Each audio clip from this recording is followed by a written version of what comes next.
And I'm taking that objectivity into myself so that when I feel an emotion, I'm feeling it, I'm looking at it, I'm experiencing it, and there's that separation. Huh? Every time I separate from something, I'm disidentifying. I'm relocating. I'm relocating where I think I am. Right? So you've got to relocate out of the body, relocate out of the sensations, feelings, emotions, relocate out of thought. See? Now, if I were going for this election next year, I'd be saying relocate, relocate, relocate. So this constant relocation, I'm finding another place in which I can find, shall we say, a different identity. And this identity I experience as being the observer, the feeler. It's a very strange place to be, because here I know what's happening. I feel an emotion. I can feel it. I can feel a sensation. I can know it. Huh? And yet somehow I'm not it. Huh? Now that's all the Buddha's pointing to when he's saying, not me, not mine. This is not me, not mine. And the fact that it arises and passes away is also pointing out it can't be me or mine, because one minute it's here and then it's gone. How could it be me? The idea of a me is something permanent, substantial, something that doesn't change. So the first position that we take in our meditation is that observer, that feeler. Right? We sort of lift ourselves out of the body-mind complex in order to discover this observation post. And all the noting we do, all the techniques that you come across in Vipassana, and the technique I myself am teaching is known as the Mahasi technique, but there are many others. And if you go into Zen or you go to Dzogchen, the Tibetan tradition, all these techniques are always trying to get the meditator to find this position, that's all. And from this position, you can get this objectivity. And these three characteristics, we've mentioned the two at the moment, this idea of impermanence and the fact that it's not me, not mine, becomes more and more apparent the more you practice it. Now, even though we get to this position of the observer, the knower, that's not your final position, because there's still something there that knows itself. Now, if I have a sense of presence, this is me, it's also an object, so I can't be that either. Everything that I'm aware of can't be the awareness that's aware of it. Huh?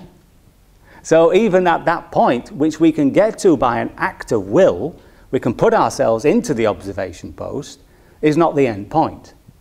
The end point is even when that sense of self disappears.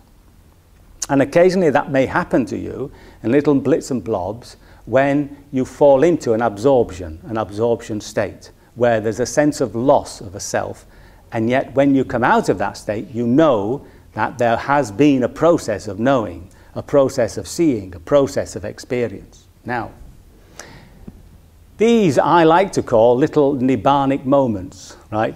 Even whether they're actually nibbana or not, let's not get into that discussion, but they're nibbanic moments in the sense that just for that one moment, we've lost the sense of self. Now, you might say to yourself, well, I do that when I watch a good film. Huh? When you sit and watch a good film, that's it, you're gone. You wake up 2 hours later and you say, that's a fantastic film. But you weren't aware of yourself watching the film while you were watching the film. There was a loss of self. Huh? But unfortunately, we enter into those absorptions with an intention which corrupts the actual process. And the intention is, I'm going to enjoy myself. And as soon as you do that, you form a relationship with films. The film now becomes something that your happiness is dependent on. So after you've seen one film, there comes in not too long a space afterwards, a thirst, a craving, an addiction to get another DVD. See? Or else life becomes meaningless. This is what I found, isn't it? So it's a case of recognizing that we're talking about two different levels of consciousness. Right? There's a level of knowing, a level of the way we relate to the world, which is seeking happiness in the world.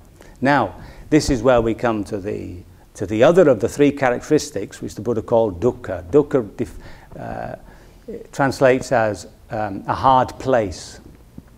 So we're in a hard place. And it's a hard place because we've made this wrong relationship. And this fundamental delusion that we suffer from expresses itself in a search for happiness in the sensual world. That's how it expresses itself. Having identified ourselves with the body, having identified ourselves with our emotional life and our thought life, we're now trying to make this inner environment the happiness that we seek. That's all. So when I'm feeling well, when I'm feeling really fit and I'm walking up a hill or something, then that's happiness. I made it, finally. See? Then I get to the top of the hill and I've got to come down and it all dribbles away. The body feels weak and tired and I've got to have my orange juice. Emotionally speaking, I can create a situation.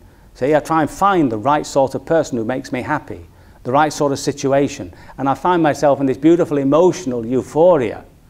Nature, sex, drugs, rock and roll, it's wonderful. So it's all, but unfortunately, as soon as I've got it, this emotion corrupts, it disappears, it falls away from me. See? But I still think that as long as I can just get the right thing, you know, right job, right relationship, right house, right car, I will be definitely perfectly happy. See? So this search for happiness in the world is producing that stress that we're suffering. Because we constantly want to be happy in a world which cannot deliver, if only because it passes away. Now, to let go of that is the process of renunciation. To begin to let go of that as a place to find happiness is the process of renunciation. Now, renunciation isn't self-mortification in the sense that we're not trying to beat ourselves up. For heaven's sake, we're suffering enough. Right? What we're trying to do is to let go of our attachment to things. Right? And we do that by, through this meditation, beginning to realize what desire is. So the Buddha's Four Noble Truths, it begins with a very simple statement. Life is dukkha. It's a hard place. And the reason it's a hard place, he says, is because of a certain type of desire. It's a desire based on seeking happiness in the sensual world. And then he says, if you can get rid of that, you will actually come to the end of this dukkha.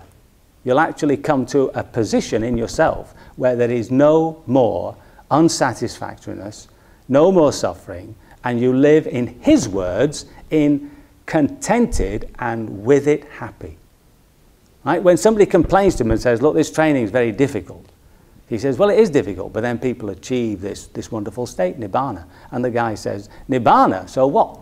So the first thing is, when you get there, he says, you are contented and with it happy. He's describing himself.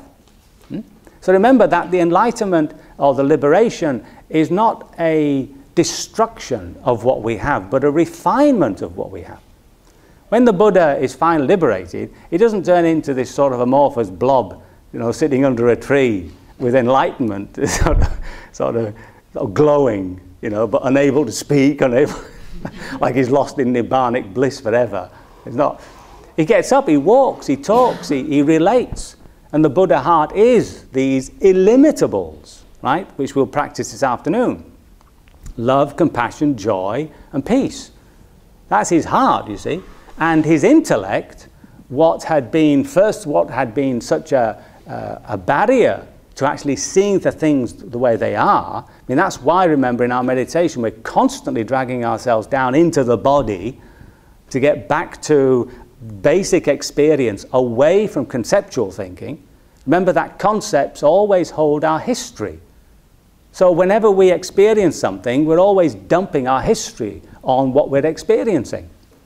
So that's why whenever you eat an apple, it's always compared with the last apple or the apples you ate. And it's either rubbish or brilliant or whatever. But actually the apple is just an apple. And to taste the apple that I'm tasting, in its individuality, I have to forget all history. And to do that, I place my attention just in the eating, just on the tongue. See?